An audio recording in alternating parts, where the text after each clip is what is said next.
vang in lawm like a thing subscribe and share table the local man fan page on and laughing the low react young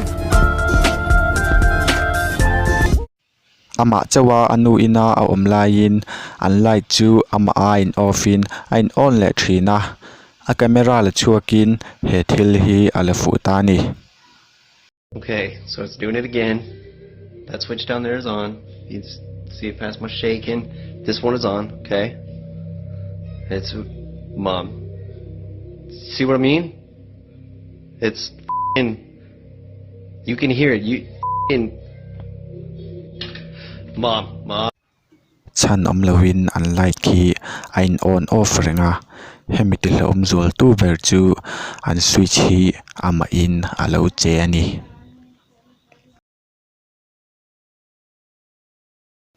April hian zirlai no panghawin film an chan mek chu school auditorium ma an sut meka kongkhar hi manhmo pa ngai deuh takin alo hong don ani. Go. Knock, go.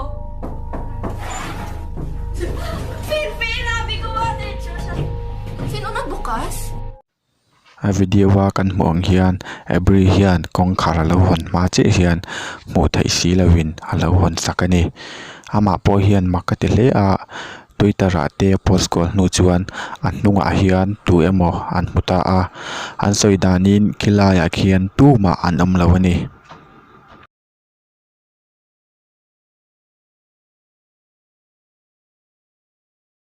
He video upload tu hian hemi video hi an office CCTV in alak fu ni in asoya.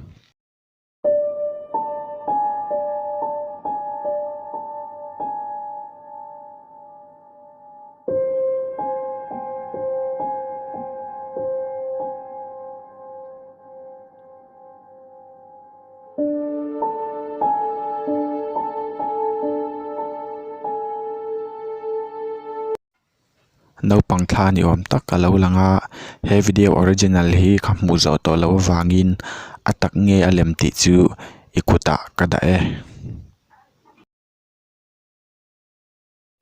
Tyler hi kumliam ta mai khan Kroger grocery store ra athok thina a saidan chuan jingdar ko le minute nia chia an warehouse freezer ra tiang thom hi alo oma.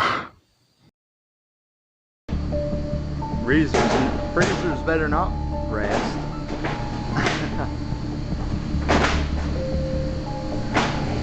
Here it comes.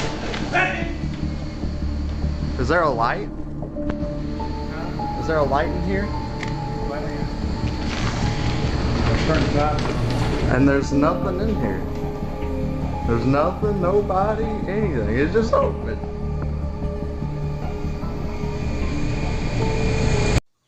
Tyler soidanin dark kole minute nia che hian an warehouse freezer a hian thomalo om thina ma se tu ma an mungai lewani.